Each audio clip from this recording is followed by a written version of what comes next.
have a seat, make yourselves comfortable today.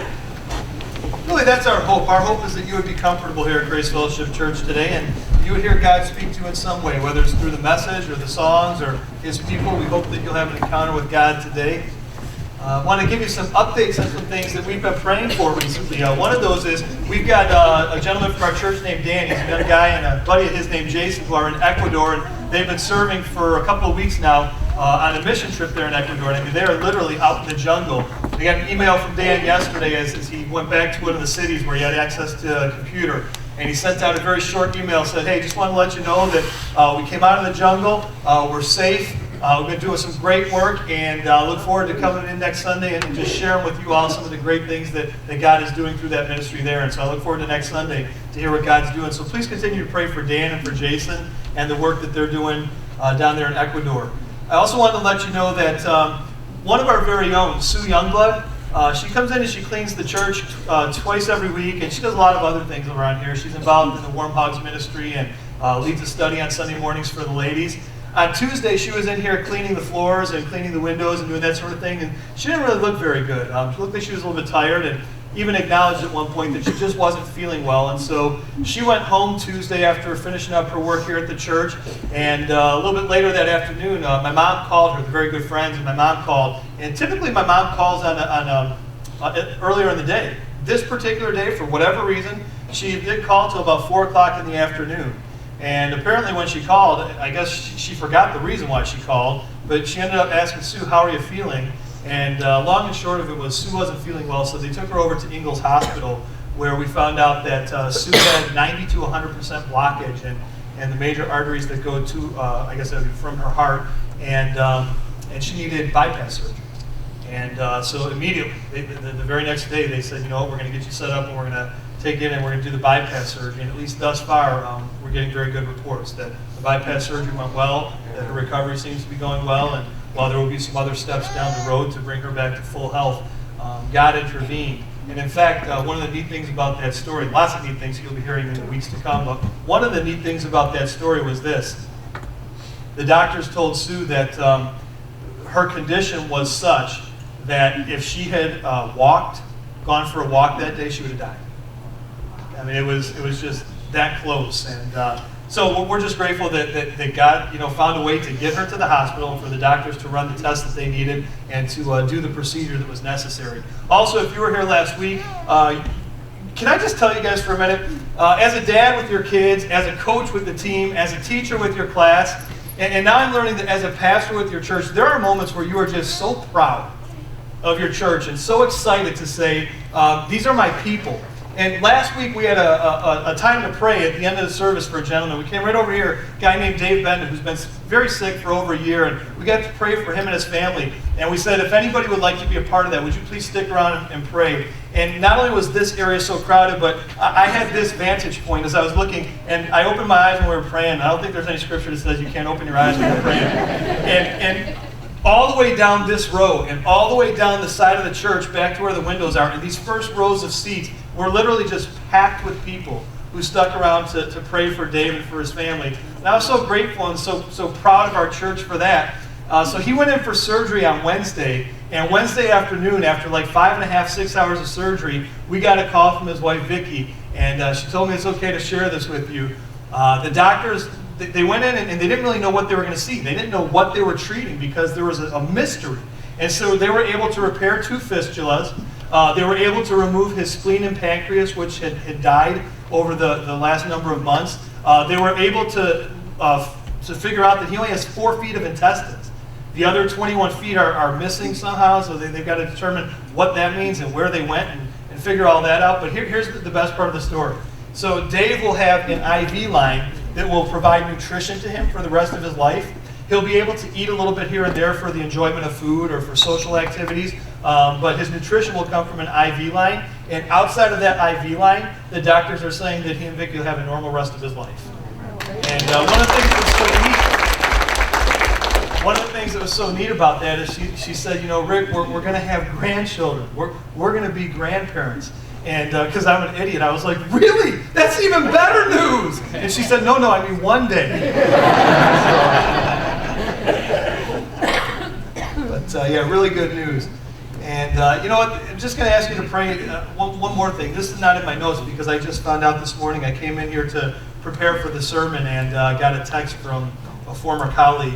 A young lady that I used to coach at Hillcrest on the girls varsity basketball team.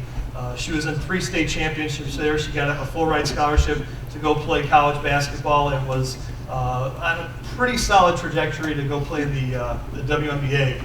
She died this morning. She was in a car accident. And I don't know the details. I just know that she was in a fatal car accident in Michigan. Her name was Shanice Hetty.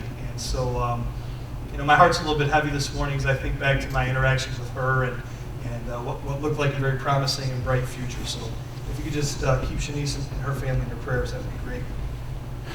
So last week we started a series that we're calling Busy Signals because we're really considering how each of us does our best. I mean, we really do our best to try to defend ourselves against what some Christians would incorrectly call the big sins. You know, in God's eyes, there's no big sins, little sins. Sin is sin. It's all destructive. It's all bad. But there are some that we think, like, you know, murder, stealing, you know, adultery. These are some of the ones that we consider to be the big ones. And most of us are really keeping our guard up. And we're trying to protect against those things. You know, I'm not going to go there. I'm not going to do those things.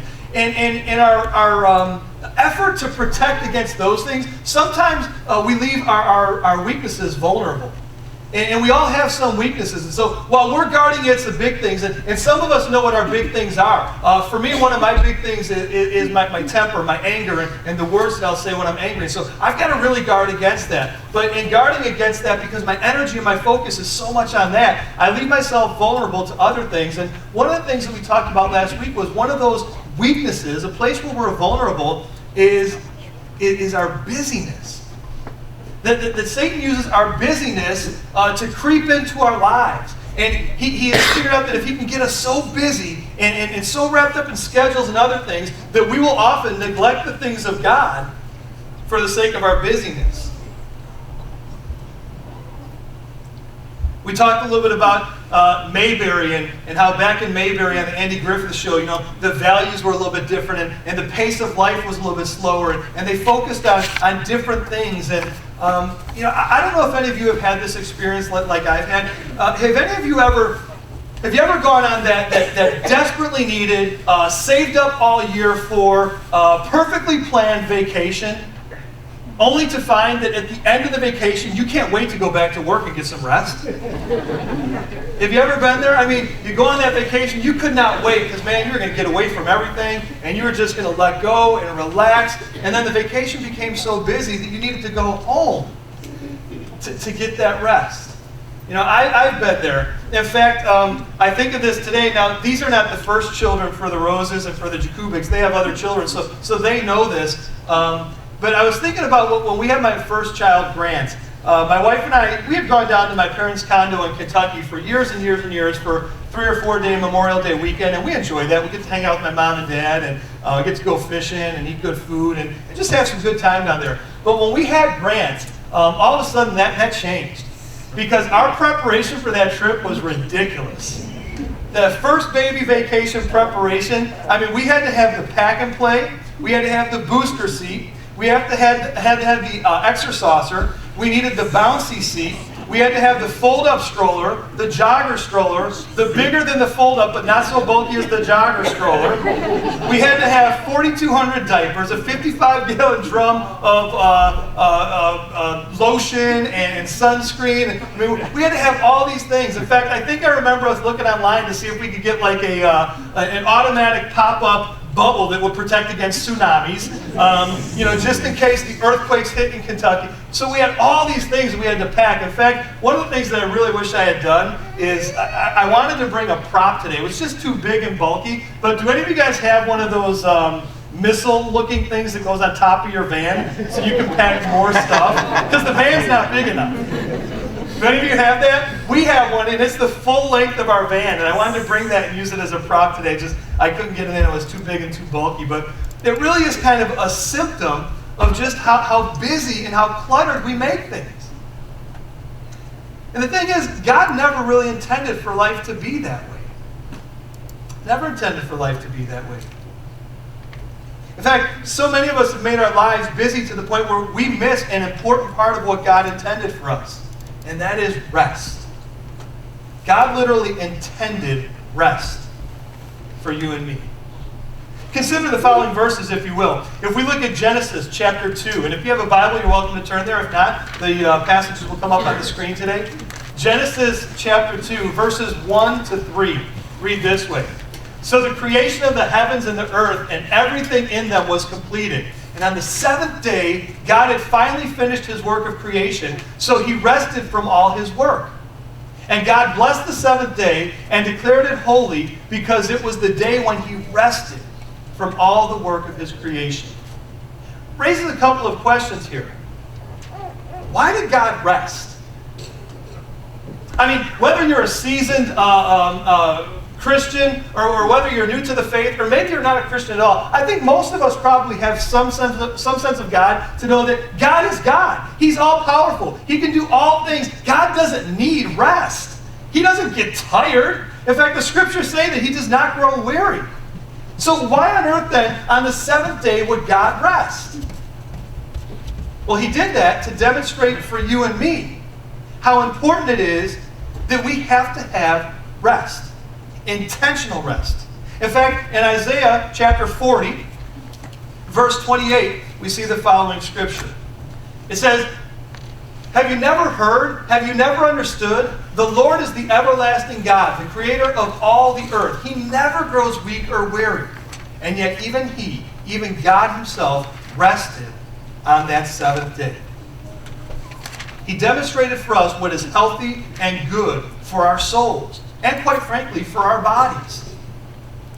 In fact, God not only provided us with the example of what he desires for us, but he made it crystal clear when he delivered the law, that is the Ten Commandments, to Moses and the Israelites. In Exodus chapter 20, verses 8 through 11, we hear something that will probably sound familiar to you. God's delivering the Ten Commandments, and actually more than the 10, but in the 10 he wrote this. He said, "Remember to observe the Sabbath day by keeping it holy. You have 6 days each week for your ordinary work, but the seventh day is a Sabbath day of rest, dedicated to the Lord your God. On that day, no one in your household may do any work. This includes you, your sons and daughters, your male and female servants, your livestock, and any foreigners living among you. For in 6 days the Lord made the heavens, the earth, the sea, and everything in them. But on the seventh day he rested. And that is why the Lord blessed the Sabbath day and set it apart as holy." Now I know for some of you this is really registering, because it said there that your sons, your daughters, that you, your livestock, none of these should be set to work. And I love what it said there about your male and female servants, because I thought, man, my male and female servants can't go to work today. I better give them a day off. Right? And I don't know how many servants you have, but I thought I'm going to give mine the day off. You see, God not only provided us with a model and said it is good, it is healthy, it is necessary to have rest, but then he said it to us. He said, "This is one of my laws. This is one of the things that I'm commanding for you to do. You will have a day that is specifically dedicated to rest." He designed us to need that rest. Now, any ever heard of circadian rhythms? Yes. Anybody? Circadian rhythms? Okay, quite a few. Good. Circadian rhythms. Simply put, circadian rhythms are your body's internal clock. Each human being, well, I should say almost every human being, has an internal clock that is roughly set to 24 hours. You know, it's set to what is a typical day here on Earth. Circadian rhythms are the reason why many of us will get hungry at the same time every day. Why many of us will need to use the bathroom at the same time every day. Circadian rhythms are why humans begin to struggle in environments where the daylight lasts for a long time. I know we have several people in the church that served in the military in Alaska. In Alaska, do they have the super long days? Okay, so the sunlight, it stays bright for months and months at a time. And so people who live in that environment, they struggle with that. They literally have a very hard time. In fact, their bodies start to operate in a way that's not typical, that's not healthy. And so they really struggle with that a bit. In fact, I got to go and do some training. I've told you all about this before. I got to go to the Air Force Academy and do some astronaut training because in my former school district, astronaut training in science and space, it was a big initiative that we had. And so while I was there were some things I learned about astronauts. So when the space shuttle orbits the Earth, the space shuttle orbits the Earth at roughly 21,000 miles per hour. Okay? And so at 21,000 miles per hour, it takes about 90 minutes to get all the way around the Earth. Which means that when you're in orbit, you have 16 sunrises and 16 sunsets every single day, what we would call a day, in a 24-hour period. And so astronauts that are in space for any prolonged period of time, their bodies begin to malfunction, or I guess it would be misfunction. For example, some of the, I want to say this delicately, we've learned that reproduction in space might be difficult because a woman's body doesn't respond or react the same way it does here on Earth. You know, if you see 16 sunrises and 16 sunsets in a 24-hour period, her body is a little bit off. And so we've learned some things from that. God's given us a body that is designed to work with rest, intentional. And too many of us are so busy that we're not functioning the way God intended for us to function. Share a quick story with you about a relative of mine. I have an uncle, and you should know a little bit of the background. My family, we used to get together pretty much every Sunday. Every Sunday growing up, we would go and have dinner at my grandma's house, and whether we had a beautiful fancy roast or just had hamburgers, we all got together. The uncles, the aunts, the cousins, grandma, grandpa, all of us got together and we just shared that time together. And it was wonderful. It was great. And over the years, we've tried to hold on to that tradition as best we can, and it's changed a bit, but we still get together at birthdays and holidays. And I have one uncle in particular who we've started to notice that his family's kind of drifted a bit over the years. We haven't had as much contact with them. And this year it got to the point where we hadn't seen them for an entire year. And so at Christmas Eve, which has always been like the big event in my mom's side of our family, and my dad's too, but my uncle's on my mom's side of the family, so we always gather together at Christmas Eve, and we enjoy and celebrate that time together. And this year they let us know that my uncle and his family, they were not going to be with us for the very first time. I am 42 years old, and still have my hair. In 42 years, we have always gotten together at Christmas, and all the family was together that way. And this year, for the very first time, my uncle and his wife and his kids, they said, no, we won't be there. And the reason I share that story with you is because we've tried over the last couple of years to say, hey, what's going on? We miss you guys. We love you guys. What's going on? And guess what they tell us all the time? Our lives are so busy. They tell us one day you'll understand as your kids grow up and they get involved in the sports and they do this and then you guys will understand. You'll see how it is. And I pray to God I don't. I pray I don't. I pray that God will remind me that there are some things that are more important than schedules and practices.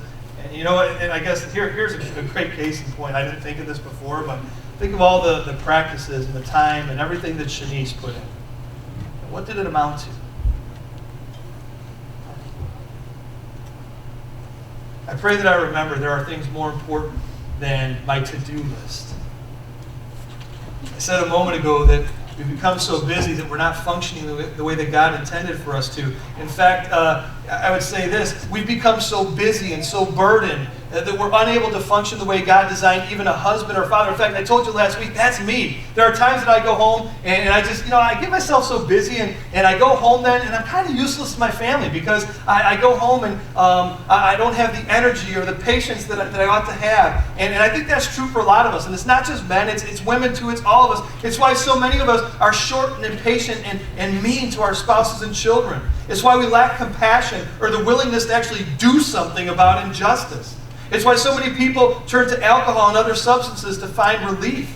It's why people turn to TV and movies and video games that we know are not good for us. It's why there's so much adulterous behavior. We are constantly seeking relief from places other than the only source that can actually provide rest and relief and rejuvenation and restoration and recharge, and that is God. Last week we looked at a scripture, but I want to bring it to your attention again because I think it's that important. In the book of Matthew, chapter 11, Jesus said this. Matthew chapter 11, verse 28. Jesus said, "Come to me, all of you who are weary and carry heavy burdens, and I will give you rest." Not the world. I will give you rest. Take my yoke upon you. Let me teach you, because I am humble and gentle in heart. And you will find rest for your souls. For my yoke is easy to bear, and my burden I give you is light. I love that verse. That if I come to Jesus, He will in fact give me rest. We can look at one of the Psalms. Psalm 46 verse 10 says this. It says, "Be still and know that I am God." And a little confession here. In my house, I have that verse on a window in our kitchen. It's on a window in our kitchen because my wife is a little bit of a worrier. And some of you are smiling at me right now as if you know her, you're in her Bible study, or maybe your family. Yeah, she's a little bit of a worrier. And so I put that up there, not only as a reminder to her, but to me too. To just be still. Stop worrying. You know, the things of this world are temporary, but God is eternal. And He's in control. And to know that He is God and that He loves us is amazing. It's amazing to be still and know that I am God. Well, be still. What does that mean, to be still? In some cases, it means be quiet. In some cases, it means just stop what you're doing. In some cases, it means relax. Be still and know that I am God. And I want to couple that with the verse we read before where it said, "Come to me." You know, this word Sabbath, I hope I say this right, the Hebrew word is Shabbat. And it's more than just rest. Shabbat is more than just simply taking a rest. Because if we're honest with each other, every once in a while we stumble into rest.